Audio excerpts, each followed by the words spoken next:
Ahora, muy buenas tardes a todas las participantes, a los participantes y estamos felices. La verdad es que estamos viendo que hay una convocatoria, mediadores, la Alianza por la Defensoría, abogados de la Asociación de Familia, consejeros técnicos, un sinfín de personas que están interesadas en esta temática que como comité del Colegio de Mediadores especializado en los derechos de las personas mayores, hemos insistido, intencionado estar presente durante todo el año. Hemos hecho a lo menos un conversatorio mensual para efectos de poder traspasar toda la información que hemos logrado ir abordando en torno a las personas mayores. Que todos sabemos que a nivel mundial el envejecimiento está siendo cada vez más mayor y somos una población ya que está mayoritariamente envejeciendo en general y necesitamos conocernos, necesitamos saber qué sentimos, qué pensamos, qué queremos hacer de la vida en estas nuevas posibilidades, en este nuevo paradigma que se nos viene y que ya se instaló. Así es que en ese sentido, bueno, muchísimas gracias por estar. Les pido que por favor, si pueden mantener en silencio sus audífonos, sus micrófonos para efectos de poder eh, escuchar bien a la expositora, que hoy día tenemos debo decirlo, tengo el honor de presentar a una, puedo decir que gran amiga, una conocida hace muchos años, que la valoro y la admiro profundamente por el trabajo que realiza. Ella es mi querida Andrea Millán. Ella es psicóloga, magíster en terapia sistémica familiar y consejera técnica del Centro de Medidas Cautelares de Santiago. Eh, Sin más, acá yo voy a seguir en el tema aquí de ingresar a más gente porque siguen llegando y le doy la palabra a esta preciosa mujer y maravillosa profesional. Muchas gracias, Andrea. Gracias, Pame, tremenda presentación, en verdad. Espero que esta sea una instancia muy productiva para todos nosotros, porque este es un tema respecto al cual se tiene todo por decir. Y sobre todo me siento muy orgullosa y contenta de poder estar en esta instancia convocada por el Colegio de Mediadores, porque efectivamente quiero contarles que si bien, como dijo Pamela, yo soy psicóloga, ¿cierto? Terapeuta familiar y también tengo un magíster en esa misma línea. He tenido el placer de poder estudiar mediación estos 2 últimos años con mi compañera Catalina Urbina, que ustedes la ven por ahí también. Y desde la justicia de familia es mucho en verdad lo que se puede trabajar en complemento con la mediación en este ámbito que es el de los adultos mayores, ¿ya?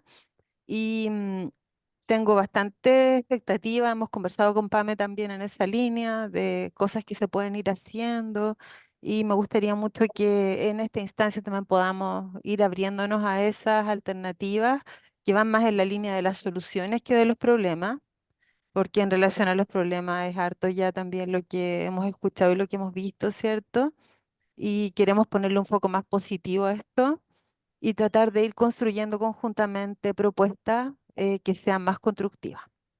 Así que bueno, sin más preludios, vamos a compartir pantalla y vamos a iniciar una presentación que yo les quiero contar que aquí me falta mi partner, ¿ya? Mami, ¿me prestas tu lápiz? Que en este caso Amo ese es la magistrada Jessica Arena, ¿ya? Ella es juez de familia de Santiago de muchos años y experta en todo lo que tiene que ver también adulto mayor, ¿ya? Ella y yo fuimos convocadas el año pasado por la Municipalidad de Peñalolén, ¿cierto? Con esta temática, ¿ya? Entonces Pamela me comentó que em, ustedes el mes anterior tuvieron una presentación de un neurólogo que abordó justamente aspectos de un envejecimiento saludable y yo le comenté a Pamela que nosotros también habíamos tocado en esa misma línea y entonces es que surge este conversatorio. Em, el título es más bien una excusa, es cómo detectar e intervenir situaciones de violencia intrafamiliar en personas mayores. Porque esto surge de la inquietud de los profesionales trabajadores de los CEFAM, que de pronto veían muchas situaciones que para ellos no eran tan claras que fueran violencia, o si tenían que hacer la denuncia o no. Y por otra parte, derechamente cómo pensar en la intervención con este tipo de población que tiene sus características que son bastante propias, ¿cierto? Entonces, bueno, partimos en la línea de em, cuáles son de alguna manera las tareas del desarrollo, ¿cierto? Que corresponden a la etapa de la adultez mayor, ¿ya? Esto según los teóricos del desarrollo de la psicología. Primero, ¿cierto? Una trascendencia corporal frente a la preocupación por el cuerpo, metas vitales, metas relacionales, metas sociales, diferenciar el ego respecto de la preocupación por el trabajo. Una autovaloración también es importante en esta etapa y la trascendencia del ego frente a la preocupación por la muerte. ¿Ya? El temor a la muerte es algo que se impone en esta etapa y que en verdad Y me la han está como dado. Ayer demasiado no me dio porque presente. yo pienso que la sabe y no me dio. Yo aquí O para, sea, si tiene su teléfono, yo la llamaría. Me imagino que se. yo aquí para de alguna manera ejemplificar, Sandra, diga. disculpa, te voy a interrumpir 2 segundos, Sí. por favor, para que pongan atención en sus micrófonos, para que los mantengan en silencio, por favor. Muchas gracias. Siga nomás. Gracias, Pame. Yo en este punto para de alguna manera ejemplificar, ¿cierto? ¿Cuál sería una persona, ¿cierto? Que de algún modo nos muestra esta capacidad de trascender. em, en esta etapa de la adultez mayor puse una imagen del maravilloso Humberto Maturana, ¿cierto? Em, Él hace una referencia que para mí es central y es que sin aceptación y respeto por sí mismo, uno no puede aceptar y respetar al otro. Y si no acepta al otro como legítimo otro en la convivencia, no hay fenómeno social. ¿Ya? Entonces, la adultez mayor es una etapa en la vida, ¿cierto? Que es fruto de alguna manera también de todo un proceso de desarrollo individual que evidentemente tiene que pasar siempre primero por el respeto por uno mismo, ¿ya? Em, y esto se traduce, ¿cierto?, en si uno logra realmente integrarse como ser humano o entra en una suerte de desesperación. Esta integridad del yo es este deseo de envejecer satisfactoriamente, ¿ya? Versus esta desesperación que sería una ansiedad, un temor, fundamentalmente a la pérdida de la autonomía, ¿ya? Que es uno de los grandes temores, si no el mayor de las personas mayores, y también el temor a la muerte, así como también a la enfermedad. Entonces, en esta etapa uno empieza a analizar, ¿cierto?, los logros, las metas, los objetivos que se puso en etapas anteriores, lo que alcanzó, lo que logró, lo que no logró. Y de alguna manera también la espiritualidad en esta etapa se hace central, así como las relaciones sociales, y de esa manera envejecer de un modo satisfactorio. Aquí, bueno, también Humberto Maturana nos dice, ¿cierto?, cuáles son otros nuevos derechos humanos que él propone. El derecho a equivocarse, ¿ya? El derecho a cambiar de opinión y el derecho a irse de un lugar sin que alguien se sienta ofendido. Humberto Maturana siempre nos invita a lo que estamos haciendo hoy día acá, que es la reflexión, la conversación acerca de cómo estamos abordando las problemáticas sociales, ¿ya? Versus lo que él plantea, que es el fanatismo, que es cuando uno se queda con ideas fijas acerca de las cosas, donde uno cree tener la razón y cuando estamos en esa lógica perdemos el respeto y también perdemos la posibilidad de complementarnos como seres humanos y enriquecernos como seres humanos. Bueno, aquí yo les voy a hacer una prueba a ustedes porque yo vi que el mes anterior, ustedes tuvieron un conversatorio maravilloso. Y como yo les decía, con la PAME surge esta conversación, ¿cierto? A propósito de eso. Y dentro de mi presentación también estaba lo que el doctor habló en esa oportunidad. Ya tenemos el cómo, ¿cierto? La salud mental de la persona mayor, que también es un factor de riesgo asociado, ¿cierto?, a estas dinámicas de violencia intrafamiliar que son las que nos convocan el día de hoy. están asociadas a el cómo esta persona ha tomado decisiones en su vida también para cuidarse a sí misma, ¿ya? Y esto es un link a una animación para la prevención de las demencias, ¿ya? Y aquí aparecen los factores de riesgo que son más significativos en cuanto a lo que pudiera implicar el desarrollo de una demencia. Y tal como dijo el doctor muy bien en la conferencia anterior, ¿cierto? Él es el experto. Estos son los factores que nosotros podemos controlar, porque hay otros que están dados por variables de otra naturaleza que exceden nuestro control.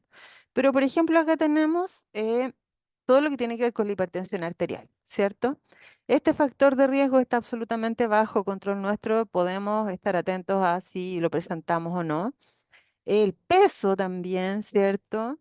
La diabetes es otro factor de riesgo asociado em, a una eventual demencia. Todo lo que tiene que ver con el sedentarismo, es decir, la falta de ejercicio físico sistemático, los traumas o los traumatismos encefalocraneanos, la sordera, ¿ya? Es decir, si nosotros vemos en nuestro entorno un adulto mayor que está con sordera, esa persona, si no usa un audífono como corresponde, está con un mayor riesgo de desarrollar una demencia y obviamente también eso lo hace más proclive a estas dinámicas de violencia intrafamiliar. El consumo de alcohol también sobre, ¿cierto?, lo que los parámetros que están establecidos implicaría un riesgo de demencia, el tabaquismo, ¿ya? La exposición a la polución o a la contaminación ambiental, todo lo que tiene que ver con las variables del estado del ánimo. Y esto es súper importante, ¿ah? Esto es algo que debemos atender de manera bien especial durante toda la vida, no solamente los adultos mayores. Si tenemos cuadros que nos afectan el estado del ánimo, tenemos que consultar y tenemos que atender eso. No se puede dejar de lado porque también nos promueve una posibilidad de desarrollar una demencia. Tenemos el aislamiento social, ¿ya? Y finalmente, la última que aparece en esta animación es aquella que tiene que ver con la estimulación cognitiva. O sea, nuestro cerebro siempre necesita estar aprendiendo cosas nuevas, ¿cierto? Estimulándose, desarrollando como la posibilidad de crecer como ser humano, ¿ya? El bienestar psicológico en el adulto mayor, ¿cuál sería? Bueno, se supone que estas variables que aparecen aquí son las que tenderían a decir que un adulto mayor está en un mayor bienestar psicológico. La flexibilidad, ¿cierto? La autoaceptación de su pasado, de su historia de vida, de sí mismo. También las relaciones positivas con los demás, la confianza, la empatía.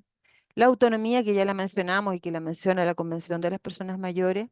El dominio del entorno, ya el poder sentir que crea o elige ambientes que son favorables, el contar con un propósito en la vida, con metas, con objetivos, con un sentido y tener un crecimiento personal constante que promueva sus potencialidades.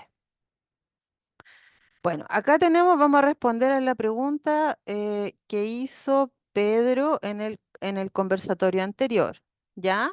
No sé si Pedro se salió de la videoconferencia, Pame, porque le costó harto entrar delante, pero yo vi que él estaba inquieto por este tema y se lo planteó al médico y yo lo tenía también en mi presentación, por eso yo les decía que estábamos bastante alineados aun cuando no nos pusimos de acuerdo.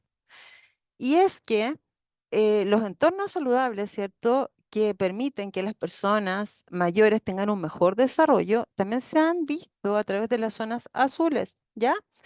Tenemos algunos países acá y zonas, ¿cierto? Territorios que son estas zonas azules. Tenemos a Mónaco, tenemos a Hong Kong, tenemos a Macao, Japón, Liechtenstein, Suiza, Singapur, Italia, Corea del Sur y España, ¿ya? Estas han sido señaladas como zonas azules. ¿Y cuáles son sus características? Fundamentalmente, en todas estas zonas se ha observado que las personas cultivan los vínculos familiares, ¿ya? No son lugares donde haya un aislamiento, una soledad, donde se vea mucho adulto mayor solo y tampoco donde los niños crezcan en un contexto solo, ¿ya? Tenemos que pensar que un adulto mayor con patologías ha sido un niño que tenía una historia de vida también con trauma. Y fíjense que estaba revisando para esta misma conversación algunos antecedentes actualizados, ¿cierto? De los últimos estudios acerca del adulto mayor, y ustedes deben saberlo porque son mucho más expertos que yo en ese tema, que de los últimos estudios que se han hecho en Chile se ha visto que de alguna manera se ha incrementado la cantidad de personas mayores que viven solas, ¿ya? Y eso se configura en un factor, no sé si de riesgo, pero que deberíamos atender, ¿ya? Y que también habla un poco, es un termómetro de nuestro contexto social actual. Luego tenemos, fíjense, y ustedes con esto van a ver que nosotros, también muy de la mano con el conversatorio anterior, como decía el médico, nosotros no tenemos una reserva cognitiva muy favorable porque nuestras condiciones de vida no son las más adecuadas. Ya tenemos que en estas zonas azules se reduce el estrés interrumpiendo la rutina. Ya la gente duerme una siesta habitualmente. Ya eso es algo que ustedes acá comprenderán que es casi imposible pensar dentro de la rutina diaria y que evidentemente también promueve que el cerebro tenga un mejor desarrollo. Tienen estas interrupciones de rutina con la siesta, pero no solo eso, también, por ejemplo, hacen ceremonias, hacen rituales, en Okinawa hacen la ceremonia del té, los adventistas rezan, ¿cierto? Bueno, otro elemento también que es protector, ¿cierto? Es esto de que la gente come, pero no llega a la saciedad. O sea, no es una cosa de comer por comer, sino que llegan hasta más o menos el 80% de la alimentación para sentir que todavía, ¿cierto? Tienen un poco de deseo de seguir comiendo, un poco de apetito. Ellos tienen una dieta balanceada, verduras, legumbres y frutas. Esto de comer sin llegar a la saciedad también está asociado, podría yo atreverme a señalar, con la ansiedad que nosotros a diario vivimos, ¿cierto? Que de pronto comemos, pero no porque tengamos hambre, sino que porque necesitamos llenar algún vacío que sentimos. Luego tenemos el consumo de alcohol, que es moderado, ya no es exagerado. Y la actividad física regular no se trata de ir al gimnasio y hacer pesas y destruirse en ellos, sino más bien de tener una actividad física regular, cotidiana, caminar, ¿ya? Moderada. Tienen un fuerte sentido de comunidad y tienen círculos sociales que promueven comportamientos sanos. Yo creo que aquí estamos bastante al debe, ¿ah? Hemos ido alejándonos de esas dinámicas que eran más ochenteras quizá, donde la gente tendía como a esta cosa más social, al tejido social del que se hablaba tanto. No sé si hoy día estaremos en eso, yo creo que estamos en una cosa bastante más presionada por la rutina diaria, más lejana como a esto social y más cercana al individualismo. También forman parte de grupos que cultivan la fe, la religión. Tienen un contexto que tiene clima amable, naturaleza prolífica, alimentos sanos, sabrosos, ¿cierto? Al alcance de la mano, vida en comunidad y están lejos de los grandes centros urbanos. ¿Ya? Esto entonces como aquellos factores que tienden a protegernos de la existencia de dinámicas de maltrato hacia los adultos mayores, ¿cierto? A nivel estructural, por decirlo de algún modo. Yo, como les conté, esta presentación la hice para Peñalolén, comuna en la que tengo el orgullo de vivir además, y que me parece que yo les decía en esa oportunidad a los profesionales, ¿cierto? De los CEFAM, y también estaba la alcaldesa ese día ahí, que Peñalolén podría constituirse en una zona azul, pues yo no pierdo la esperanza, porque tenemos las montañas al lado, ¿cierto? Tenemos un entorno natural maravilloso. Y debiéramos tender a promover este tipo de prácticas para poder generar este factor protector. Ya. Bueno, ahora vamos a la parte oscura, ¿cierto? Hablamos del maltrato a las personas mayores, que es una violación de los derechos humanos, es una causa importante de lesiones, enfermedades, pérdida de productividad, aislamiento y desesperación, según la OMS el 2002. El maltrato, su definición más usada, es un acto único o reiterado u omisión que causa daño, aflicción y que se produce en cualquier relación donde exista una expectativa de confianza. Y los tipos de maltrato reconocidos incluyen desde el físico y psicológico hasta el patrimonial, el abandono, ¿ya? Y esto se ha reconocido como un problema social desde la década de los 80 y ha existido un largo debate acerca de cuál es su definición, su tipología y cuáles son las formas de evitarlo. Lo que sí consensualmente sabemos es que esto es un asunto de salud pública y también es un asunto de derechos humanos. Sabemos que para que exista un maltrato, tiene que existir una relación de asimetría, ¿cierto? Y sabemos que en el caso de los adultos mayores hay dos variables que la Convención protege de manera bastante especial, que son la autonomía y la dignidad, ¿ya? Todo eso tenemos que tenerlo siempre como marco de fondo cuando hablamos de personas mayores. Acá tenemos algún estudio, digamos, bibliográfico, una revisión, ¿cierto? Em, que, por ejemplo, en Bogotá, en Medellín, en Antioquía, muestra que existe maltrato psicológico hacia mujeres adultas de la tercera edad que son agredidas por hijos o esposos dentro del hogar, ¿ya? Hay una coincidencia en cuanto a los tipos de maltrato, los factores de riesgo y también las teorías explicativas. No existe mucha unanimidad en cuanto a los modelos de prevención e intervención. Lo que sí se pone el foco en los cuidadores formales, especialmente los informales que interactúan constantemente con los mayores y atienden sus necesidades. Este perfil, ¿cierto?, de violencia hacia los adultos mayores es algo que vemos bastante también acá en Santiago, ¿ya? Como ustedes saben, y los que no lo saben se los comento, yo trabajo en la unidad especializada, ¿cierto?, que es el Centro de Medidas Cautelares, donde se abordan estas temáticas de Santiago, de las comunas de Santiago. Y una tipología que vemos mucho es la señora mayor, adulta mayor, ¿cierto?, que denuncia al hijo por consumo problemático de sustancias, ¿cierto? Y que esto se traduce fundamentalmente en que estas personas sacan los enseres del hogar común para venderlas, para financiar su consumo, ¿ya? Yo podría atreverme a señalar, y Pame aquí me complementa porque ella y yo vamos a la par en esto, y también La Paz, que también está con nosotros hoy día, que no es tanto lo que se observa como violencia física en este tipo de casos, sino más bien es como de algún modo la desesperación de estas adultas mayores porque ven cómo se deteriora su hijo y también cómo va sacando y sacando cosas del hogar y les va dejando en un desmedro absoluto. Pero en este tipo de dinámicas, todavía la adulta mayor conserva su autonomía y su decisión y muchas veces se presenta como con la ambivalencia de si quiere sacarlo o no sacarlo del domicilio porque muchas veces también quieren que estos hijos accedan a un tratamiento, ¿ya? Esa tipología es bastante común de lo que nosotros podemos ver en Santiago. Luego tenemos acá en cuanto a los tipos de maltrato, esto es como una especie de recapitulación, ¿cierto? El maltrato estructural, ya que habla de la falta de políticas sociales, de salud adecuada, el mal ejercicio, el incumplimiento de las leyes existentes, la presencia de normas sociales, comunitarias y culturales que desvalorizan la imagen del adulto mayor y que resultan en perjuicio de de su persona. Esto es una discriminación, es una marginalidad y es una exclusión social. Esto es un maltrato social o socioetario. Este maltrato estructural también incluye todo aquello que se ha denominado o se ha venido a denominar el viejismo, ¿cierto?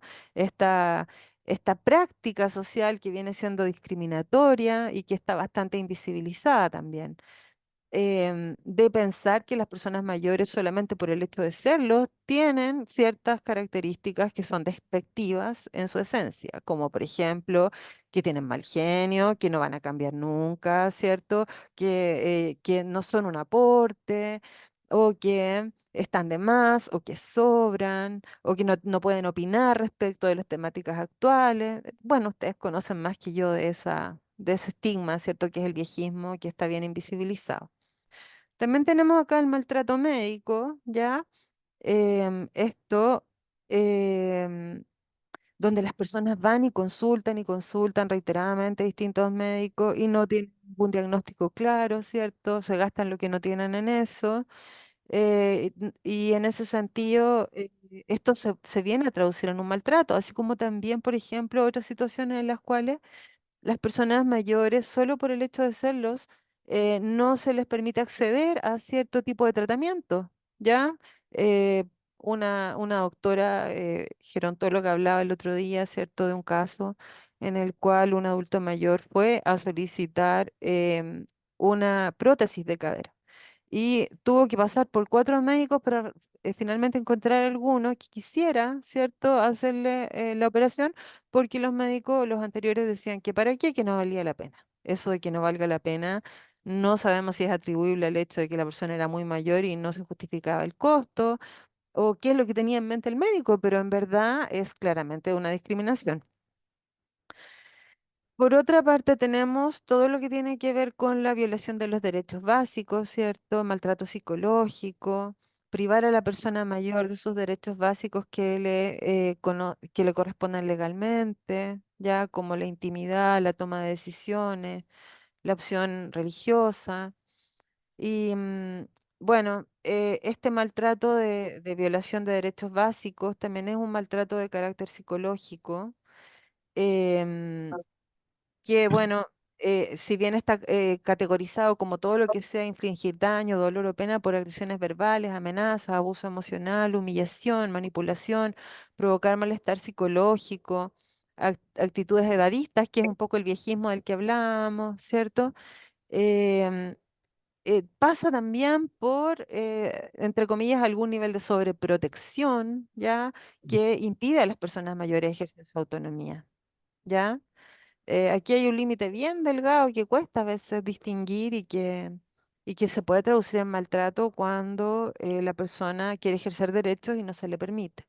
Bueno, el maltrato físico que es evidente, ¿cierto? El uso de la fuerza física que pueda producir injurias, heridas, dolor o discapacidad.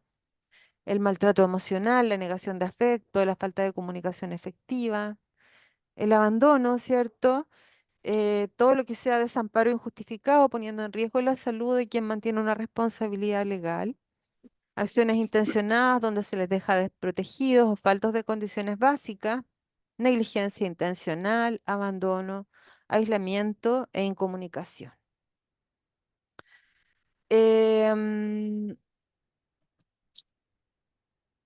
También fíjense que existe el abuso sexual hacia los adultos mayores que em, está bastante oculto, de algún modo invisibilizado, pero se dan casos de esta naturaleza, contacto sexual o acciones sexuales sin consentimiento. Tenemos la negligencia cuando se les deja de proporcionar elementos para el cuidado básico, ¿ya? El abuso económico.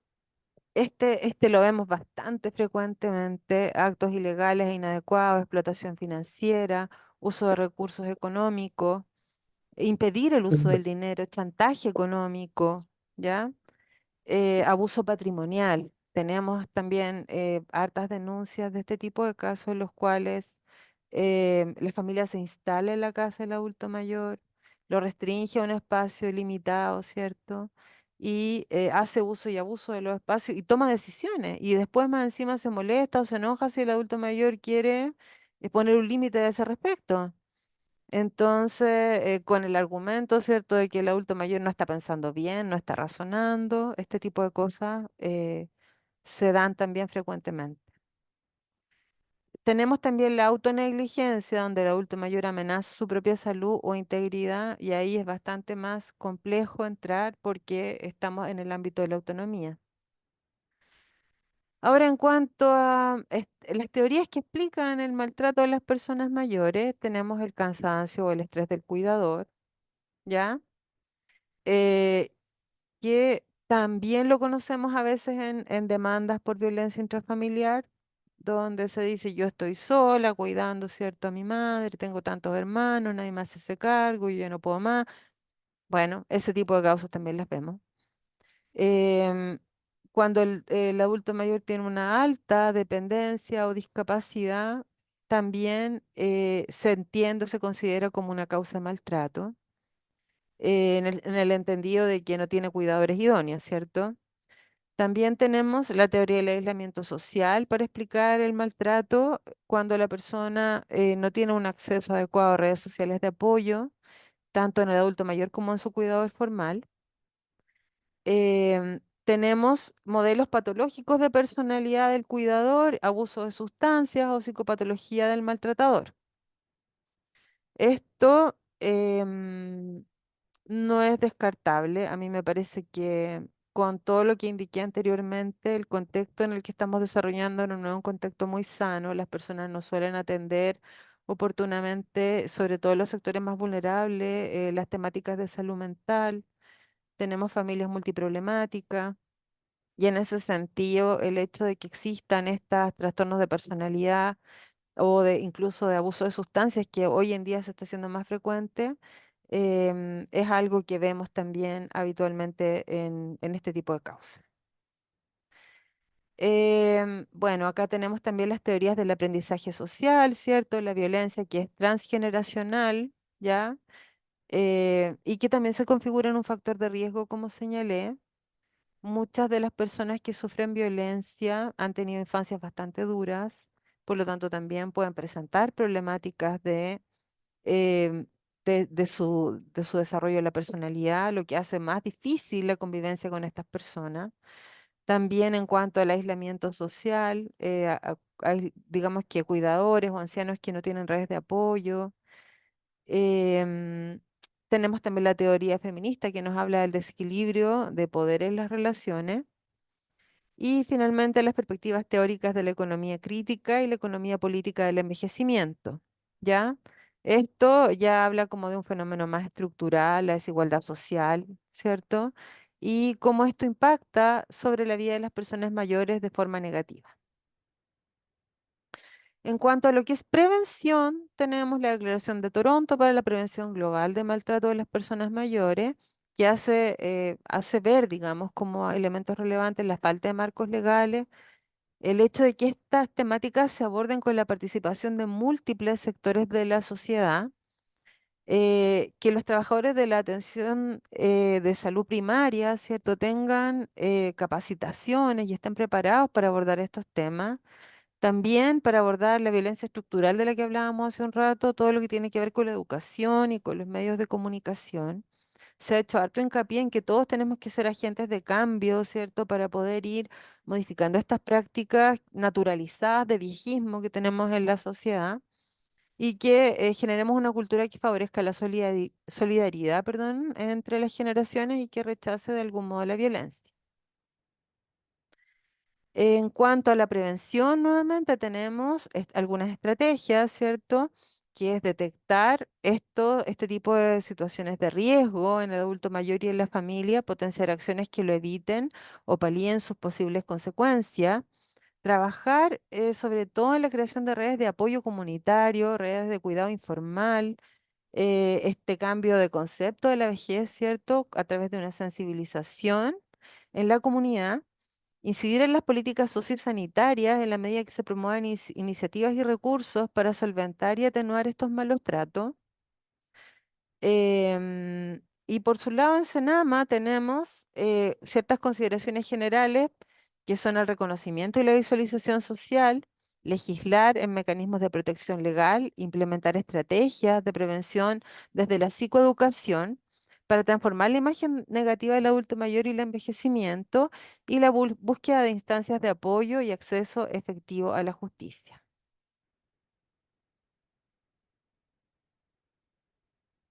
Acá, por ejemplo, hay una recomendación, ¿cierto? Desde la CEPAL, eliminar todo lo que sean imágenes discriminatorias de las personas mayores y de envejecimiento en los medios de comunicación. En cuanto al fenómeno estructural que es el maltrato, ¿cierto?, a las personas mayores, se debe tener en cuenta que Chile se encuentra en una etapa de transición demográfica avanzada, ¿ya? Que tenemos una longevidad que trae aparejada el aumento de tasas de dependencia y la forma diversa de organizar y transcurrir el tiempo respecto al trabajo, la conformación de la familia y un nuevo sistema de derechos y deberes que influencian notablemente este cambio cultural. También se constatan conductas que impiden el envejecimiento activo, que son situaciones de riesgo como la marginalidad, como la exclusión, el aislamiento, las estafas, las agresiones. Estas manifestaciones em, son de algún modo una alteración en la escala de valores, ¿cierto? La dignidad. ¡Uh! Gracias.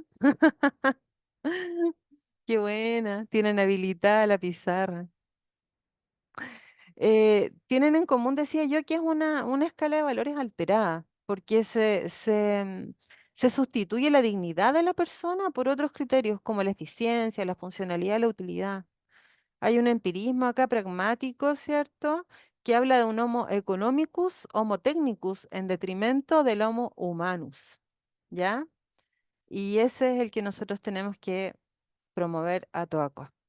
Bueno, acá tenemos el viejismo como modelo cultural, ya que son estos estereotipos y prejuicios por motivos de edad hacia las personas mayores que implican estas conductas discriminatorias y que están invisibilizados, son naturalizados, son normalizados.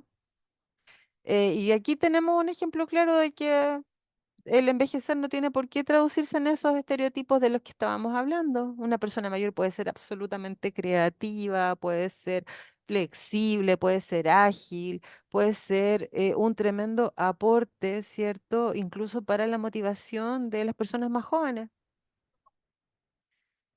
Y acá ya tenemos el artículo 5º de la ley 20.066, ¿cierto? Que es el marco legal sobre el que nosotros nos movemos en los tribunales de familia, ya como violencia intrafamiliar, todo maltrato que afecte la vida, la integridad física o psíquica, recaiga sobre personas mayores de edad, adultos mayores discapacitados que estén al cuidado o dependencia de cualquiera de los integrantes del grupo familiar.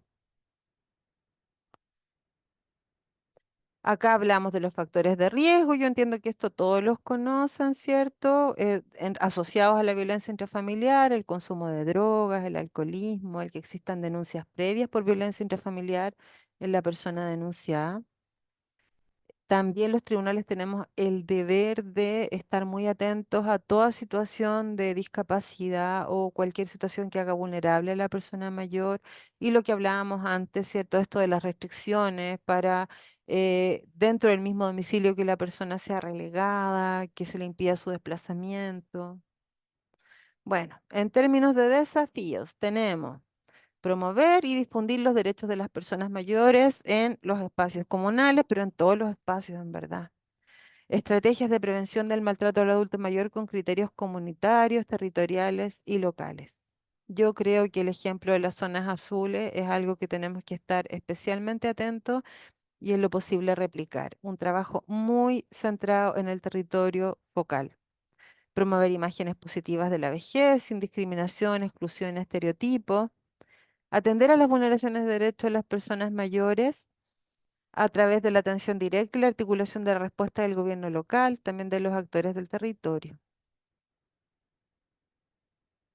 Yo creo que acá en los desafíos también tenemos aquello que tiene que ver con incorporar la mediación, ¿cierto? Como un mecanismo que nos permita abordar causas de alta complejidad, de donde existen demandas de violencia intrafamiliar, y hacer una articulación eficiente entre el sistema de justicia y la mediación como tal. Yo ahí les voy a hacer preguntas después a ustedes porque yo creo que eso es un ámbito que tenemos que ir construyendo. En cuanto a los nudos críticos, está la coordinación con el sistema de salud eh, para conocer, ¿cierto?, el diagnóstico oportuno y las posibilidades de internación de los adultos mayores, coordinación para recibir información completa de prestaciones sociales que reciba una persona, tener claros sus recursos, cómo se están recibiendo, contar con información sobre recursos comunitarios de apoyo. Muchas gracias, eso sería. Eso es lo que preparé para ustedes, pero obviamente es el pie para que conversemos. Muchísimas gracias. Demasiado interesante, muy bien explicado, así que muy agradecida. Y les pido que por favor, excelentes felicitaciones, y dando las gracias también por el chat, muchas personas. Les pido que vayan levantando su manito para quienes todos puedan hacer sus aportes, hacer consultas, porque eso está muy interesante. Y voy a tomarme la palabra 2 segundos para poder hacer un comentario precisamente en torno a lo que estabas manifestando, Andrea, de lo importante que es que todos estemos en conocimiento de lo que significan, de lo que son y de todo lo que conlleva la convención y los derechos de las personas mayores. Quiero dar un ejemplo, por ejemplo, en Córdoba, que ellos están en Argentina más avanzado, la verdad, las cosas en relación a la normativa vigente. De hecho, ya cambiaron, por ejemplo, en el Código Civil lo que respecta a la capacidad jurídica. Allá hay incapacidad, pero parcial. Ya no existe lo que hoy día acá, lamentablemente, aún tenemos, que es la interdicción, por ejemplo.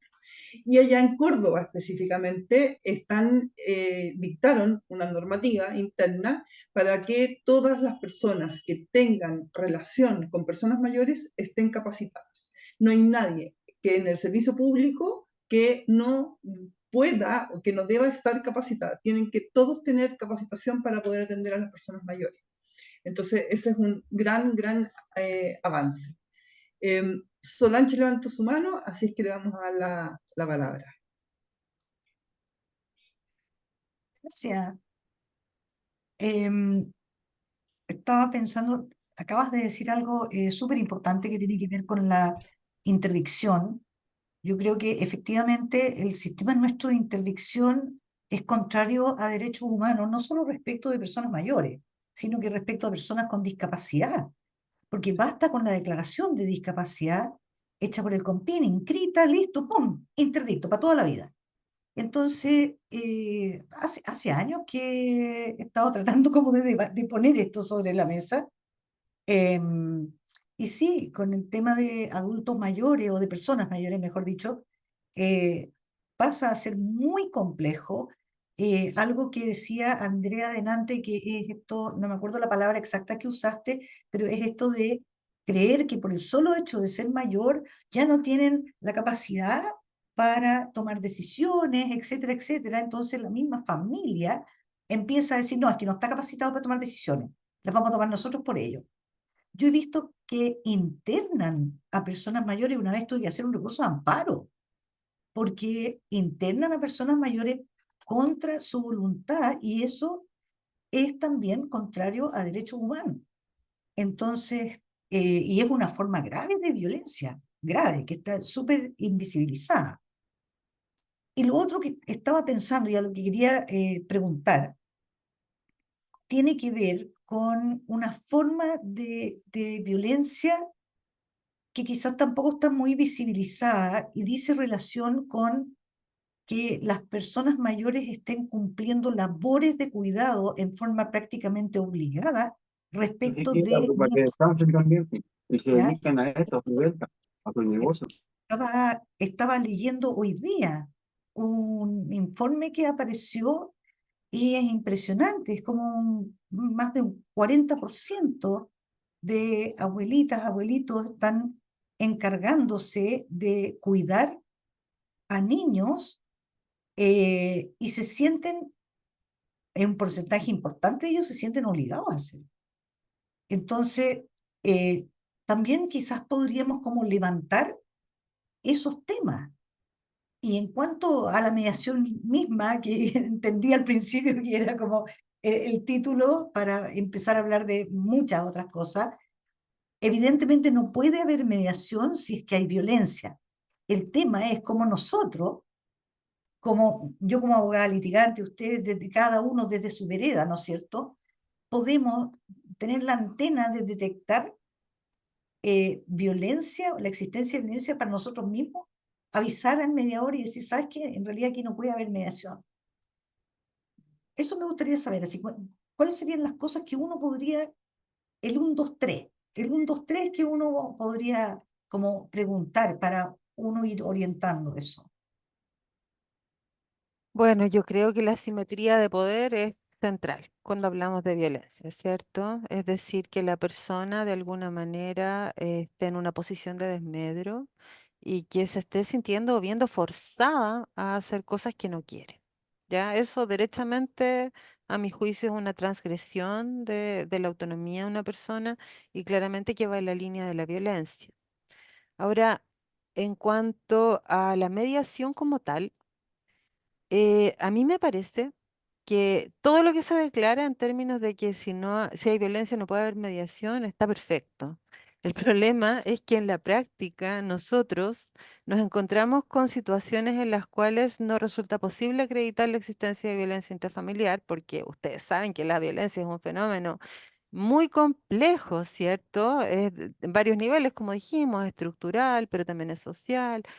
Entonces, de alguna manera, eh, llegan estas causas a los tribunales y nosotros tenemos que encontrarles una solución a las personas, ¿ya? Y cuando digo esto, me estoy refiriendo, por ejemplo, a aquellas personas que se sienten sobrecargadas, no solo Solange por cuidar niños, sino que también por cuidar personas mayores y que necesitan de alguna manera que el resto de los hermanos se hagan cargo también de algunos deberes o tareas, y en eso tenemos que incluirlo, ¿cierto?, como demandado por violencia intrafamiliar, aunque no necesariamente estamos hablando de que lo sea, pero tenemos que encontrar una solución a esto y nadie en el sistema se hace cargo de esta situación. Entonces, a mí me parece que en este tipo de situaciones nosotros podríamos recurrir a mediadores a fin de que reúnan a la familia, ¿cierto? Establezcan de alguna manera, tablas de acuerdo, ya que bueno, yo me hago cargo el día tanto, tú el otro día, etcétera. El que no puede estar porque trabaja, aportará económicamente y contratará a una persona. Entonces, en esos contextos, ¿cierto? Donde hay vulnerabilidad, abandono, quizá, o situaciones de dependencia severa, yo creo que la mediación nos puede ayudar muchísimo. Yo lo veo desde esa perspectiva. No sé, Pame, Paz, también Sí, ustedes, cuéntenme qué opinan de esto. yo estoy de acuerdo con lo que tú dices, pero estaba pensando yo en la mediación previa obligatoria. Yo estaba Claro. pensando como más bien en ese Por pequeño eso yo ámbito. decía que hay que ser más creativos a estas alturas, porque parece que ya nos quedamos cortos con las estrategias que teníamos tradicionalmente. Toda la razón. Gracias. No, a ti. Vamos a darle la palabra a María Inés y después a Pedro. ¿Aló? Sí, Hola, adelante. hola, ¿cómo estamos? Muy bien, gracias. Mire, yo le quería contar que ayer fui a la Universidad Central a un seminario de adulto mayor y algo central que había era una obra de teatro que me dejó impactada, así como que se me salieron las lágrimas porque mostraron una realidad cruel, ¿no? Entonces, una de las problemáticas era de una familia en la cual el marido tenía a su papá en la casa y claro, había que cuidarlo, no sé todo lo que significa un adulto mayor. Y la mujer le dice en un minuto que hablen y que por favor que vean qué hacer con el papá, porque ella estaba cansada de tener al padre en la casa metida, que ella ya no tenía vida matrimonial con él porque el papá estaba ahí, que ella tenía que cuidarlo, lo que tú decías, los más padres, que, o sea, los demás hermanos, que nadie se hacía cargo. Y al final ese matrimonio se rompe, porque el hombre dice, pero ese es mi papá, el que me crió, ¿cómo querís que haga, que lo deje? Estás loca. Y él decía, pero mi matrimonio, mi familia, mi hijo, tú, yo, ¿qué somos? Somos una familia. Hay un obstáculo. Entonces, ahí como que hay dos miradas que yo entendí. O sea, el pobre hijo no quería que su padre y la niña estaba cansada, quería a su familia, estaba cansada con el viejito. O sea, hay dos fuerzas súper potentes que se encuentran frente a un adulto mayor, donde no tiene dónde, digamos, porque ella se acerca al adulto como para decirle que por favor haga algo. ¿Qué va a hacer el pobre caballero? Nada. Entonces yo pienso que aquí el Estado es el que tiene que ponerse los pantalones y concha, vale, tener hogares dignos, alcanzables, propios, adecuados para que la gente mayor pueda ir a los últimos tiempos a vivir a un lugar donde la atiendan, donde puedan conversar con compañeros, donde tenga contacto social con otros, aprendan, jueguen. Eso, el Estado tiene que estar aquí, porque esa familia se destruyó por un adulto mayor. Sí, es cruel decirlo, pero verdad que eso está pasando mucho. Y yo creo que el Estado, aquí tiene que ser. Por otro lado, yo también soy matrona y yo trabajé muchos años en un consultorio de atención primaria del CEFAM Y con la medicina familiar nosotros nos ocupábamos de esa parte, por lo menos cuando se presenta un caso, uno dice, mira, tenemos la familia Pérez. En la familia Pérez tenemos un viejito que está postrado, una señora que es inválida y un niño drogadicto. Cónchale, ¿qué va? Entonces abordábamos en la totalidad. Entonces ahí, y todavía estamos en la medicina familiar. Entonces ahí va la asistente social y la matrona y va en esto, etcétera. Se hace un trabajo quizás de solucionar y también de prevención. Pero llega un minuto en que el adulto mayor no tiene dónde estar.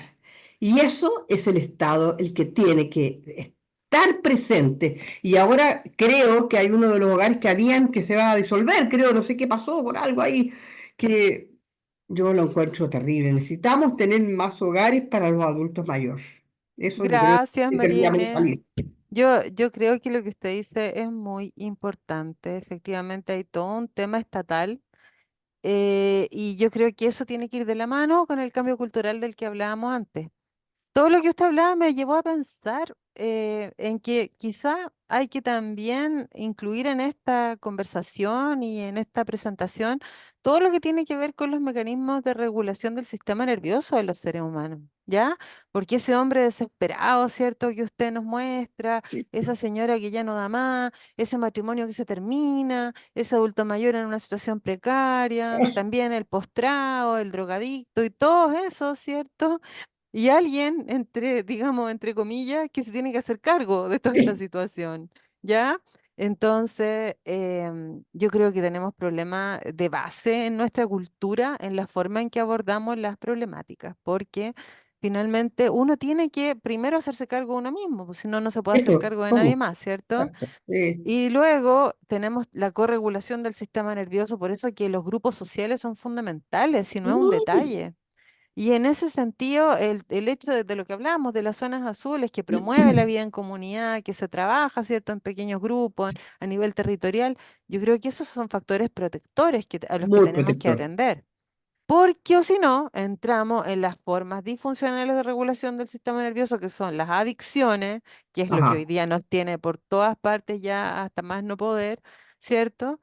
Em, y de alguna manera tender a ser más constructivos en esta corregulación, pero también desde el hacernos cargo de nosotros mismos primero. O sea, nadie puede cuidar a otro si no está en buenas condiciones. Exactamente. La salud mental de los cuidadores en Chile es más grave que el mismo postrado. Exactamente, Terrible. exactamente. Terminamos con dos personas mal en vez de una.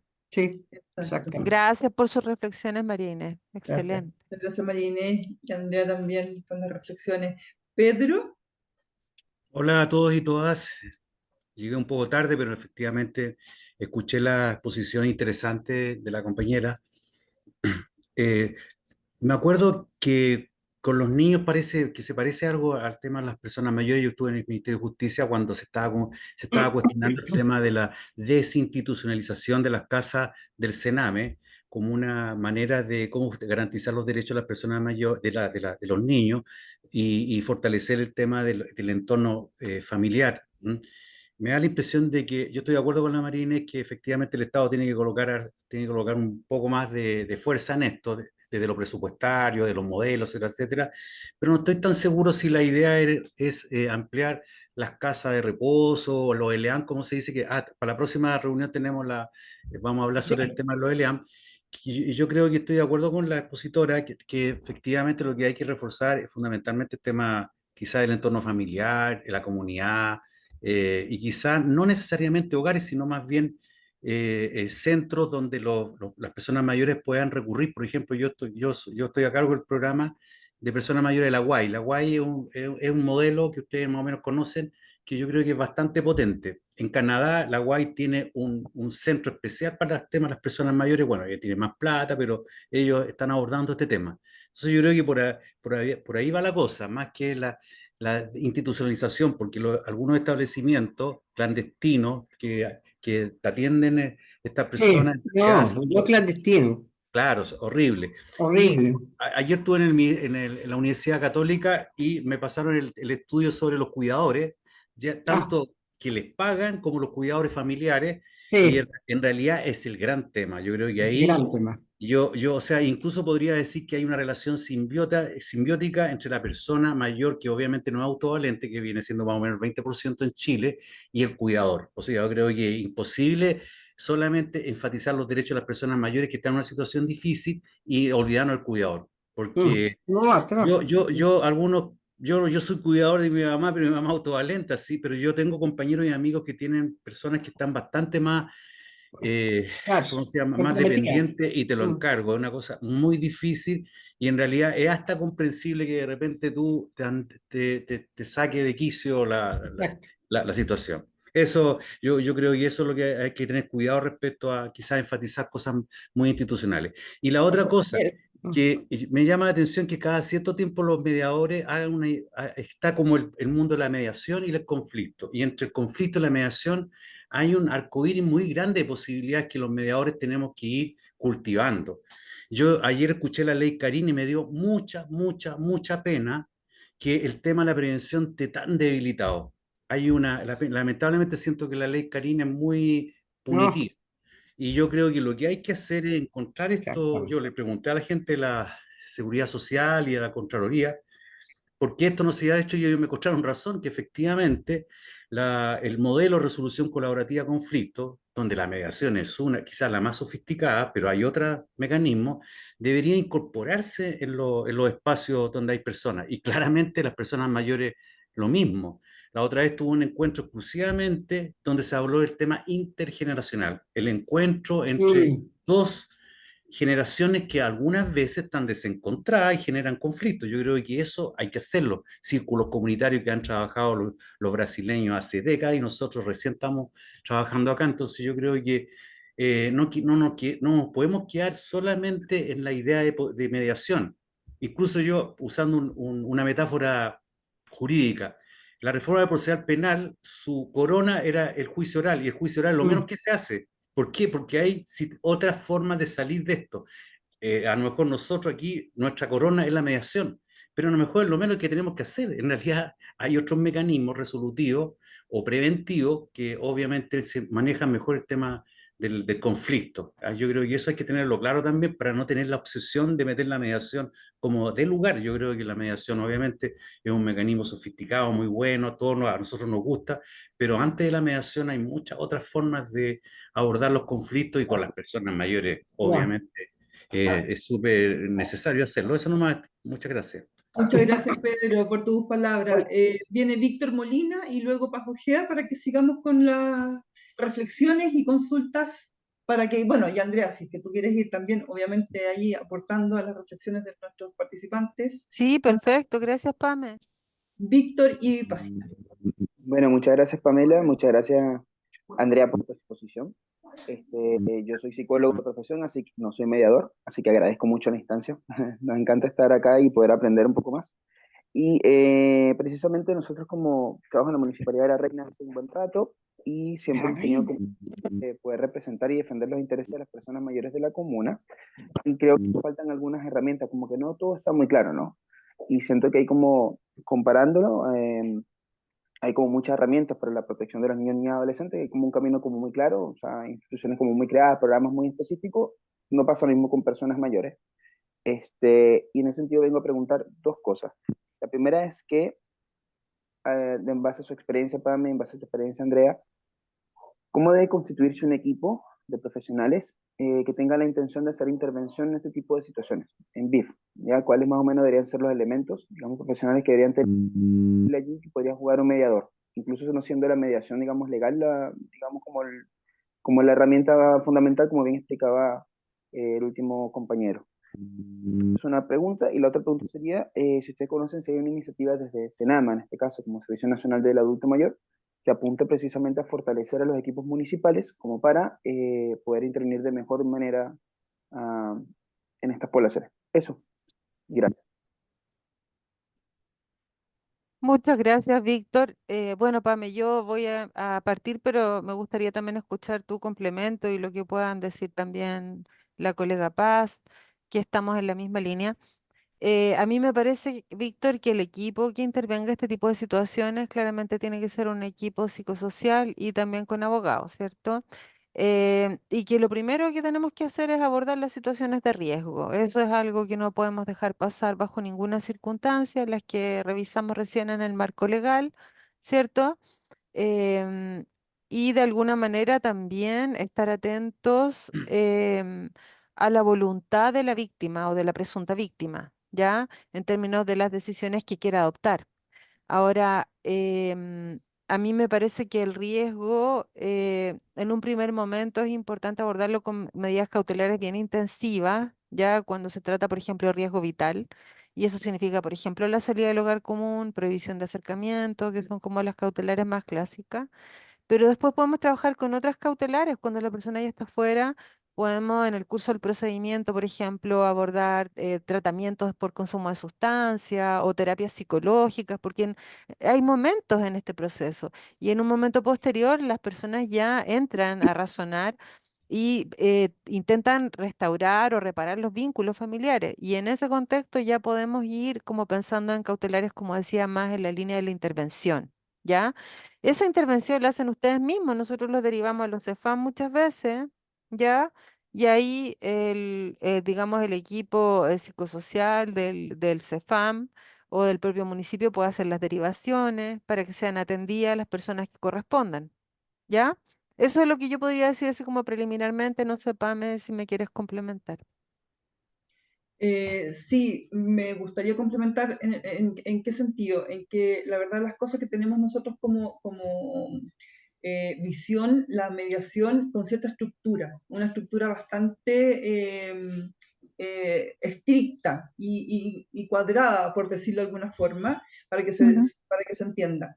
¿Y qué es lo que pasa? La mediación, cuando estamos hablando de personas mayores, que dentro del comité hemos trabajado muchísimo el tema, la verdad las cosas que uno de los principales objetivos, digamos, es que el mediador y los principios de la mediación por lo demás, es la imparcialidad y la neutralidad.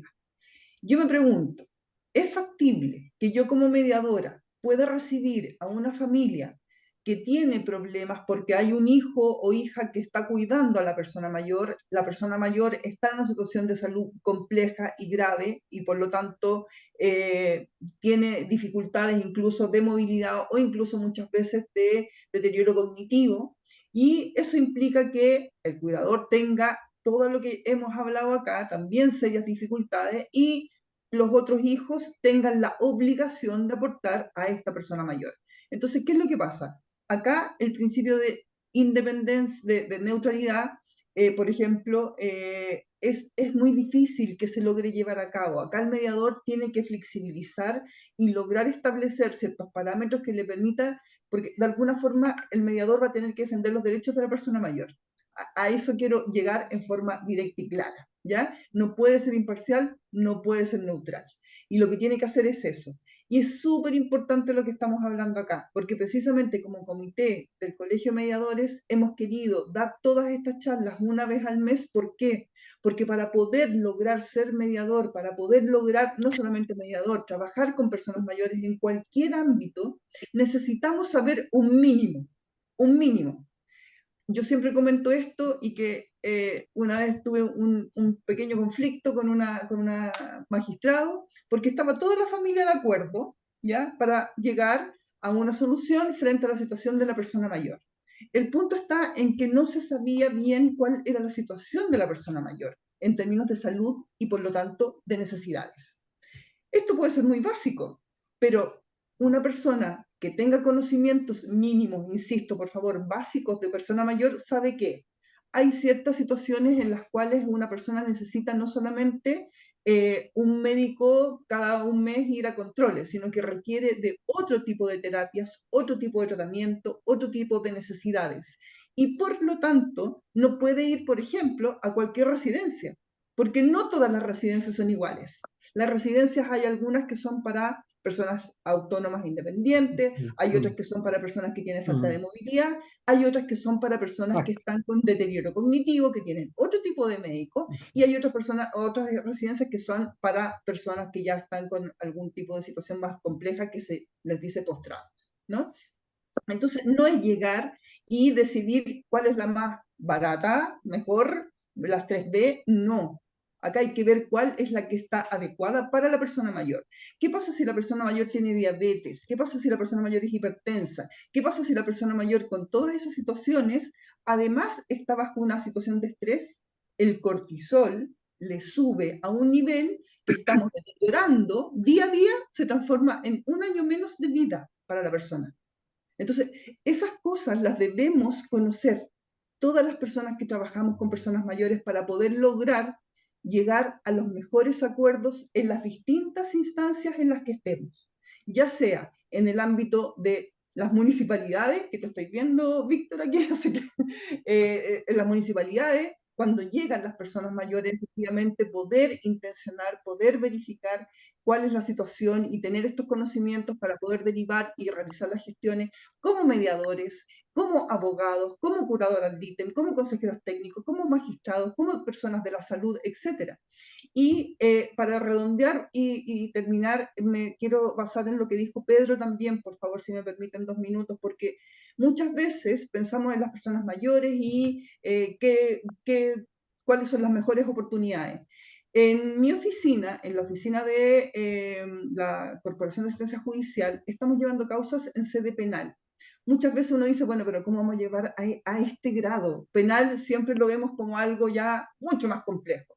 La verdad, tengo muchas buenas instancias frente a la protección de personas mayores. ¿Por qué? Porque ahí yo realmente, con ciertas, obviamente, facultades y lo que significa estar también en penal, en sede penal, pero las medidas cautelares de partida me las dan mucho más rápido. No quiero desmerecer a los tribunales de familia, por favor, pero me refiero a que son medidas más complejas además, y medidas cautelares me estoy refiriendo a también los ingresos a terapia. Y eso es lo que realmente va a resolver la situación y la vida de la persona mayor. Una sentencia condenatoria por BIF en sede de familia no me sirve. Y aquí les quería hacer una pregunta también a todos mis colegas y a quienes trabajan en sede penal. ¿Cuántas causas hay que realmente llevan a una condena en sede de familia? Hay muy pocas. Es La que ¿para mayoría qué, pues, Pamela? ¿Perdón? ¿Para qué la condena? Si lo que uno quiere es revertir una situación rápida, no el Exactamente, ese es tiempo. el punto. No quieres separar a la familia, Exacto. no quieres condenar a nadie. No, Exacto, ese es el punto. Entonces tenemos por una parte la mediación que puede resolver realmente la situación de la persona, hablando con toda la familia, logrando acuerdos y estableciendo parámetros que la persona mayor requiere de verdad, o penal, que también es una buena alternativa para que la persona, en este caso el hijo, por ejemplo, hija que es drogadicto, pueda tener una rehabilitación y se pueda resolver la situación realmente, y las medidas cautelares correspondientes, obviamente, que son más estrictas en ese sentido. Entonces, efectivamente hay alternativas, pero para eso tenemos que capacitarnos, tenemos que aprender, tenemos que tener mayor conocimiento en relación a la vida, al sentir y al quehacer de las personas mayores, porque muchas veces las personas mayores tampoco quieren llegar a penal porque no saben qué significa. Y no va a significar cárcel, va a significar que su hijo o hija va a ir a una terapia y se le va a resolver la vida. Ojalá. Paz, por favor. Gracias. Eso te quería preguntar porque no tenía idea. Digamos que ahora se entregan más rápidamente las medidas cautelares en sede penal que en familia, porque efectivamente hasta hace poco tiempo era al revés. Y familia recibía toda la avalancha para las medidas cautelares y después quedaban en nada penal. Que me alegra saber, digamos, que se esté modificando eso.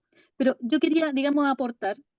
Primero, agradecer, digamos, el resumen tan completo y que es importante que nos dio Andrea, y que es importante ver la totalidad del panorama, porque como aquí lo dijo también Andrea, también Pamela, lo que importa es que esto hay que ir sensibilizando, porque hay que apuntar a un cambio para ir rompiendo paradigmas. Por ejemplo, el mismo tema de los hogares. El hecho de que existan residencias de adultos mayor clandestinas es porque no existe la oferta necesaria, y hay muchos que, por ejemplo, lo que María Inés vio en la obra de teatro, que existe. A mí me ha tocado ver casos reales con nombre y apellido de situaciones así que se rompe un núcleo familiar por una situación. El progenitor del padre o el progenitor, digamos, de la madre de esta familia, pero al final, digamos, hay un agotamiento, sobre todo cuando hay enfermedades, digamos, tan, ¿cómo se llama?, complejas como el tema de los Alzheimer y cosas, digamos, que realmente agotan la familia. Efectivamente, se requiere de una instancia. Es más, a nosotros acá en familia nos toca ver adultos mayores que nunca se casaron o que, habiéndose casado, nunca tuvieron hijos y después mueren sus padres, evidentemente mueren sus hermanos. Hay sobrinos, pero que no tuvieron mucha relación y tenemos este año una adulta mayor, 90 y tantos, y que la señora tenía una muy buena pensión y quien se había hecho cargo, una exalumna, porque era había sido profesora. Y esa exalumna, que era una mujer adulta mayor, vino a entregar, porque entre ella y otra compañera de curso que habían sido alumnas, se la sorteaban para irla cuidando. No había dónde poner a la señora. No había dónde poner a la señora. Entonces, existe, digamos, que esta cosa así como yo estaba trabajando ya cuando se vino esta cosa de que los niños no pueden estar en un hogar porque eso es negativo, es contra la familia, pero hay casos, y no pocos, en que no hay dónde ponerlo. La familia, tanto nuclear como extensa, es peor que estar en situación de calle. En situación de calle estarían más protegidos. Y eso no lo saben las personas que no trabajan en familia. Y por eso existe, y tampoco lo saben los legisladores, porque cuando se va a tocar estos temas, tampoco se instruyen respecto del fondo, porque tenemos un sector de la población que efectivamente son familias no solo disfuncionales, sino que destructivas y autodestructivas. Y requerimos tener un lugar donde ubicar a esos niños. Lo mismo ocurre con los adultos mayores, porque eso nos ocurre a todos. Entonces, el cambio cultural que tiene que ver con el machismo, que está muy arraigado, y en los adultos mayores también. Entonces, los adultos mayores tampoco están acostumbrados a que los hijos varones los cuiden. Y todos dan por hecho, y personas instruidas, personas con dinero, que me ha tocado ver ahora en el corto tiempo, el adulto mayor está en condición, digamos, que ya no se puede sostener por sí mismo. ¿Y quién se hace cargo? Las mujeres. Y si es una sola la hija, aunque sean 5 los hijos varones, es esta mujer profesional que tiene que hacerse cargo de sus hijos, de su pareja, etcétera, y además de este adulto mayor. En consecuencia que los hijos varones, todos con carreras profesionales, con instrucción, no se hacen cargo. Y tengo un caso muy patente que ni siquiera la apoyan los fines de semana en el día para que pueda descansar esta persona. Entonces, todas estas cosas, paradigmas, que uno dice, no, si eso ocurre en los estratos bajos, ocurre en todos los niveles, porque somos una sociedad muy cuadrada, tan cuadrada que cuando tenemos un problema, de inmediato vamos a la justicia para que alguien superior defina. Y la justicia en estos momentos no da abasto porque incluye los adultos mayores en violencia intrafamiliar, como acá las abogadas y abogados muy bien explican que no tiene nada que ver, y realmente los jueces que están muy comprometidos con los adultos mayores son los que tratan de buscar, suspenden las audiencias para tratar de hacer algo con la familia, pero en realidad no hay mucho que hacer jurídicamente respecto de la problemática del adulto mayor. Y aunque hubiese voluntad, que no la hay, política para legislar, tampoco sería bueno, estimo yo, que se legislara en estos momentos, porque saldría una cosa, como señalaba acá Pedro respecto de la ley Karim, que va a ser punitivo. Y lo que aquí necesitamos para la adultez mayor, ya que de hecho está como negada, invisibilizada, si le ponemos una carga punitiva, realmente va a ser un cacho mayor para las familias tener un adulto mayor. Lo que hay que hacer, y que ¿cómo se llama el profesional de la municipalidad? Es tratar de ir ampliando la oferta respecto para el cambio cultural, el cambio de mentalidad y que tenemos niños. Por ejemplo, lo que decía, tenemos un problema con una familia, deberíamos tener un dispositivo similar al DAM, pero para ir a ver cuál, ¿cierto? Evaluación de las necesidades, como dijo Pamela, cuál es la necesidad de este adulto mayor y cuáles son las habilidades familiares que tienen la familia que podría hacerse cargo y cómo podrían, digamos, complementarse para el cuidado de este adulto mayor. Debería haber, por ejemplo, como la mediación que existe, ¿cierto? La mediación que está más, digamos, orientada para el tema de las resoluciones de las temáticas de la crianza, pero debería haber una mediación específica para familia, es decir, enviar a mediación para el adulto mayor en el contexto de toda la familia, si sean 2 hijos, 3 hijos, cuñadas, todos ahí, y el adulto mayor. Si el adulto mayor requiere estar con un curador, con su curador, ahí participar de la mediación. Y ir viendo esta cosa justamente para incluir a los varones, ya sean hijos o yernos, en esta dinámica, porque inmediatamente en la familia se excluyen los varones o se encargan de las cosas así como traslados, cosas menores, pero del cuidado en sí, las mujeres, ya sean las hijas, las nietas, son las nietas, etcétera. De ahí cualquier, digamos, en cualquier línea. Por ejemplo, también hubo un tiempo que hubo varios centros de atención diurno para adultos mayores, que habían jornada en la mañana, jornada en la tarde, dependiendo de las características de los adultos mayores. Era muy bueno porque en el caso de la obra teatro de María Inés, digamos, eso ayuda a oxigenar la familia, porque pasa lo mismo con los niños, incluso con los niños, digamos, que si no tienen un espacio de recreación y de interacción con otros pares, van a ser mucho más demandantes para su familia. Y entonces la familia tiene un peso mayor. El adulto mayor debe también tener instancias donde pueda socializar en la medida, digamos, que lo pueda hacer. Y entonces todas esas instancias que ya están creadas para los niños, porque se visibilizó culturalmente el tema de los niños, y por eso hay recursos, ahora nosotros tenemos que ir ampliándolo. Como lo preguntaba el profesional Iván, creo, del municipio, eso es fundamental. Y, por ejemplo, talleres de habilidades parentales, que ahora hay casi en todos los municipios, los CEFAM también deberían haber talleres de habilidades familiares para los adultos mayores, para la familia que tiene adultos mayores. Entonces, justamente porque hay que ir asentando esto y de esa forma se van a ir llegando después los recursos, visibilizando los temas que el adulto mayor, digamos, ha partido bien, pero no es lento para avanzar el tema porque efectivamente es un tema que de alguna forma se niega o se invisibiliza. Eso. Excelente, Paz. Y bueno, en la misma línea que tú dices, yo creo que la política nacional de cuidados también debería venir a complementar todo esto. Nosotros al interior del Poder Judicial, aunque ustedes no lo crean, tenemos un grupo de cuidadores que es enorme, de justamente de adultos mayores y también personas con dependencia, con situaciones de trastorno del espectro autista, por ejemplo. Y la verdad es que han tenido que dar una lucha, pero maratónica, para que se les valide el teletrabajo a esa gente. Yo lo encuentro insólito. O sea, porque todavía hay un estigma que pesa sobre los empleados públicos, de que no hacen el trabajo, de que si están teletrabajando no están trabajando.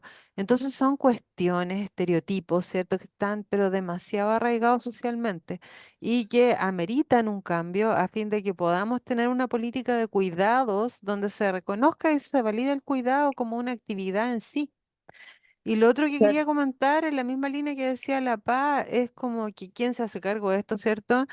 Que tuvimos una reunión hace poco con interinstitucional, ¿cierto? Con la Fiscalía, con las policías, a propósito de la ley de violencia de género. Y la Fiscalía nos hacía ver que ellos, las causas de adulto mayor que les llegan, no tienen una solución para este tipo de causas. O sea, en verdad, no hay soluciones desde el sistema de justicia. Las soluciones tienen que estar dadas más bien desde robustecer el tejido social, claramente. Así es. Efectivamente. Bueno, están dando las gracias en el chat y haciendo también algunas preguntas. Solamente quisiera aclarar un punto que señalé. No se trata de armar una disputa aquí entre familia y sede penal, por favor, quiero aclararlo, porque son situaciones absolutamente distintas, ¿ya? En sede de familia generalmente se ve claramente violencia intrafamiliar cuando hay un hecho específico que provoca un daño y que esto implica que hay que condenar a una persona por haber efectuado, en este caso, una persona mayor, una situación de riesgo, abuso, etc. Por otro lado, tenemos en sede penal ciertas calificaciones que dicen relación con algún tipo de delito en contexto de maltrato habitual o maltrato habitual pura y simplemente o maltrato relevante, amenazas, lesiones, hay veces en que también están incorporados dentro de lo que es la calificación para que nosotros los incorporemos por medio de una querella en sede penal. Son situaciones distintas y lo que estoy diciendo es que en sede penal nos ha ido bien con las medidas cautelares que hemos ido nosotros planteando, solicitando al tribunal, y tenemos mucho más vínculo, cosa que nos costó. No crean que no fue fácil que nos aceptaran estos querellantes que aparecieron ahí representando a personas mayores. Y ha sido muy interesante porque los mismos fiscales nos han pedido muchas veces muchas cosas para poder ir comprendiendo esta nueva mecánica que tiene relación con las personas mayores. Distinto es en sede de familia, que efectivamente muchas veces existe esta situación de violencia. Sin embargo, hay un número impresionante de causas que efectivamente se podrían visibilizar en el ámbito de la mediación. ¿A qué me refiero con esto? Incluso en otras instancias, por ejemplo, cuando tenemos que pedirle a salud que incorpore realmente lo que está trabajando la Solange, que incorpore efectivamente a una persona como internada, digamos, en forma involuntaria, de acuerdo a la ley correspondiente, dado que se está suscitando una situación específica y la familia ha ido un montón de veces y no la escuchan, por lo tanto lo que tenemos que hacer es pedirle al tribunal que informe.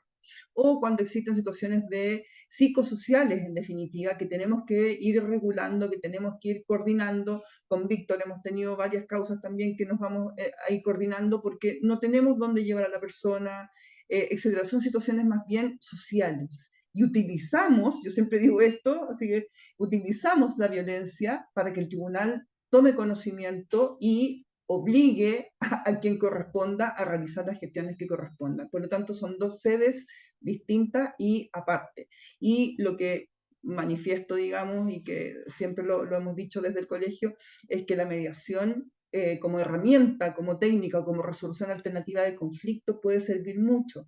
¿Por qué motivo? Porque se preguntó hace un ratito, efectivamente puede existir BIF, pero la violencia más bien existe entre los hijos muchas veces, más que con la persona mayor.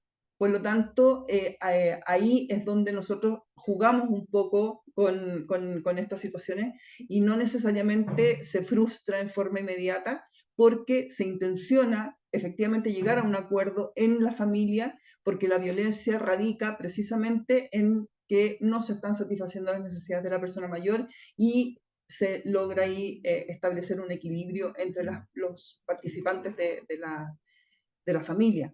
Entonces es muy interesante lo que se puede lograr en ese sentido y que además desde lo que nosotros vivimos en forma cotidiana en el tribunal, la mayoría de las causas son de esa índole, la mayoría. Y ahí es donde yo digo que estaba adelante con la María Ignacia. Efectivamente, no nos sirve una condena. Lo que nos sirve es que la señora logre tener la pensión de alimento, que todos los hijos se coloquen lo que corresponda, que pueda estar en su casa, porque generalmente pensamos en llevarlo a otro lado. No, ella tiene su casa, él tiene su casa, se tiene que quedar en su casa, con los cuidados que corresponden, con su pensión, que los hijos cada uno se organice para poder aportar con tiempo, con dinero, con pañales, con comida, con lo que pueda, pero tienen que aportar porque es una obligación. ¿Cómo resolvemos eso? Con todo lo que dijo Paz recién, todo lo que ha manifestado Andrea. Eso quería como retomar un poquitito ese punto para dejarlo claro, y veo que hay muchos planteamientos y mucho por hacer y muchas inquietudes, así es que se agradece, no sé si es que hay alguien más que quiera, porque estamos todos leyéndolo el chat, así que no se preocupen. Esto les va a llegar también por vía de correo a todas las personas que se inscribieron, les va a llegar al correo la presentación y la presentación también, o sea, el video y la presentación que acaba de realizar Andrea. Por eso siempre pedimos que se inscriban porque después les llega al correo la presentación. Pamela, ¿Sí? en algún momento, no sé, a lo mejor está todo informado, pero no sé si en algún momento, o sea, si la gente está informada sobre la guía práctica de aplicación en los tribunales de protocolo de acceso a la justicia para personas mayores, que está incluso segregada por sede, penal, familia, civil, y donde dan orientaciones y sustento jurídico por los artículos respectivos. Este es el documento que me lo entregó la señora Ángela Ibanco, que ustedes se acuerdan, que ella es la que estaba a cargo de esto. Y no sé, yo me imagino que eso está corriendo porque yo creo que es re importante que la gente que esté trabajando directamente con las jurisdicciones respectivas lo tomen en cuenta porque entiendo que todos los jueces tienen que estar acorde a a esta orientación. Por eso lo pregunto, no sé si todos están informados de esto. Me declaro ignorante, no la Ah, conocía. no. ¿Tú tienes Ha un sido link o Yo algo la, yo, donde uno lo yo la pueda mandé descargar? digitalizada. ¿Cómo se llama el documento, Pedro? Mira, se llama guía, y esto es Poder Judicial, lo hicieron con Senama y toda la cuestión. Guía práctica de aplicación en tribunales de protocolo de acceso a la justicia. Y los Ya, capítulos perfecto. son, bueno, está la cosa, incluso es bien bonito el documento, sale de los derechos específicos, de la capacitación, y después está el tema infraestructura y Pedro, coordinación, ¿me y puedes después mandar el link, por favor? familia, penal, civil, y lo interesante es que todos tienen hay cuatro cuestiones. Dice, recomendaciones del protocolo de acceso a la justicia, cuestiones a tener en cuenta, acciones sugeridas y preguntas y sustento jurídico. Yo mando está en PDF, yo lo puedo enviar de nuevo. Por favor, Pedro, para poder compartirlo, porque Claro, esto se lo entregaron, esto fue hace como un poquito antes que pasara lo que pasó, que en la Corte Suprema lo presentaron. Estaba el Senama, está la Corporación de Asistencia Judicial, parece que estaba tu jefe, Pamela, en ese momento. Pamela, don Juan Pamela, Domingo está sí, pidiendo la palabra. Por favor. sí, Eso, Gracias por tu aporte, yo lo Pedro. mando. Oye, justamente, Pedro, por Dios, me quitaste la palabra, que era justamente el tema que incluso lo puse cuando me escribí, porque yo creo que es sumamente interesante, porque una de las cosas que se está detectando aquí, que hay una realidad y que hay un sistema jurídico que no responde exactamente a esa realidad por incapacidad, porque no tiene repito la palabra, la capacidad de absorber este tipo de demandas y que son bastante específicas y algunas son estructurales, otras son de distinto tipo. Entonces, por lo tanto, hay una gran labor que veo yo de que ustedes pueden hacer como de acercar la realidad con el derecho. Yo también tengo una especie de conflicto de intereses, te lo puedo decir, porque por un lado peleo todos los días por los derechos de las personas mayores y tratamos de sacar la defensoría, la convención, pero muchas veces también la realidad es como un poquito distinta y es muy difícil aplicarlo en forma como muy estricta. Es decir, porque no hay esta misma cosa de la autonomía. Yo defiendo a brazo torcido la autonomía de las personas mayores, pero hay un cierto límite, tiene que haber un cierto límite que incluso la autonomía puede ser perjudicial para la persona mayor. Por ejemplo, yo tengo casos concretos familiares en los cuales, bueno, respeto a la autonomía y en mi familia, bueno, se supone, bueno, que hay una cierta cultura de respeto. Es decir, la persona empezó a agredir a su cónyuge y la maltrataba. Y él lo único que quería era quedarse en su casa.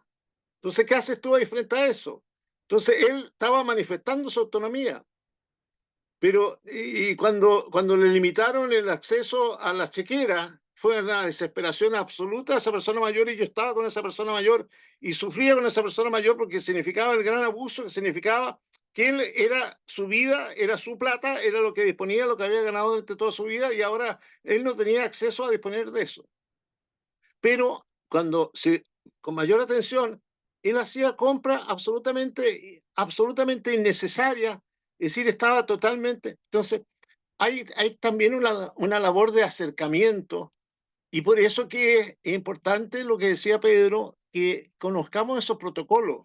Esos protocolos, Pedro, yo tengo entendido que lo están haciendo, lo han hecho en varias cortes de apelaciones a lo largo del país. Y quiero felicitar a las cortes de apelaciones, aparte de los otros tribunales, porque son uno de los pocos instancias que por lo menos, no sé si habrá otra, los tribunales de familia o en el caso de los tribunales de garantía, que están aplicando directamente la convención. Y eso es sumamente importante. Y precisamente por ese trabajo han hecho protocolos en distintos lugares del país. Yo creo que es indispensable para activistas, profesionales como nosotros, que conozcamos esos protocolos. Y como dice Pedro, ¿cuál es la aplicación de esos protocolos? ¿Cómo se exigen esos protocolos? Si lo están respetando o no, digamos, por parte de los tribunales. Y si no lo están respetando, bueno, recordarles que ellos mismos han firmado un protocolo en ese sentido. Así que eso quería decir yo, animar ese trabajo, y yo creo que esa labor podría también ser parte de esta labor de mediación, como de acercar la realidad, y una manera de acercar la realidad es como ir mejorando la forma del ejercicio de los derechos. Y bueno, y ahí, por cierto, en la misma labor que hacemos, que tratamos de hacer quienes estamos, digamos, con la idea de una defensoría de las personas mayores, que sería también justamente eso, hay una gran similitud de objetivos. Y que este espacio, yo reconozco el rol del Estado que tiene, pero también no, así como en principio, no tiene que ser todo el Estado. Es decir, si aquí no hay un cambio cultural profundo, no basta el Estado. El Estado es como las policías. Tú no puedes tener un policía en cada casa para que no te entren a robar, o en cada esquina para que no te asalten, o un carabinero que te ayude a cruzar la calle cuando eres... Es decir, si no hay una conciencia, si no hay, no hay una solidaridad, si no hay un entendimiento de las personas mayores, es decir, es muy difícil. Es muy difícil como que el Estado responda a todo. Yo creo que una labor nuestra también tiene que ser precisamente, y como lo decía la expositora, tiene que ser en el campo cultural. En el campo cultural es totalmente imposible. Y además con la creciente demanda que van a tener las personas mayores. Es decir, el cambio demográfico hace también, deberíamos estar felices del cambio demográfico, pero lamentablemente no tenemos todas las condiciones para estar felices. Es decir, es una felicidad que un país pudiera sostener a sus personas mayores. Entonces, pero lo que yo noto es que a veces el Estado no incorpora a la sociedad, que eso es otro de los grandes temas. No incorpora a la sociedad, y entonces no es que haga más, porque no incorpora a la sociedad, es incompleta. Y entonces, y se puede recargar de tal manera que la única forma que se encontró, no sé, hay una legislación, que crezca el organismo estatal. Entonces ahora van a haber 16 regionales del Senama, bueno, que por un lado está bien, pero por otro lado, ¿por qué no invertir eso precisamente en la sociedad, en los cambios culturales, en crear espacios, digamos, diarios, en los cuales la persona mayor que está encerrada en su casa, que también es bien terrible, pueda salir y pueda recrearse? Entonces, yo creo que las cosas todas no son ni blanco ni negro. Hay un gran terreno que hay que trabajarlo para hacerlo más efectivo, y que yo creo que tal como están los tiempos y con lo que se viene con el fenómeno de las personas mayores, yo creo que tenemos que estar también abiertos a ese tipo de acción, y creo que los mediadores y personas como las que están en la Defensoría, en fin, y otras más, por supuesto, de la sociedad civil, podemos contribuir enormemente a ello. Eso quería decir. Gracias, Pamela, y gracias a todos. Gracias, Juan Domingo. Gracias por su tremendo aporte. Totalmente integral la información. Sí.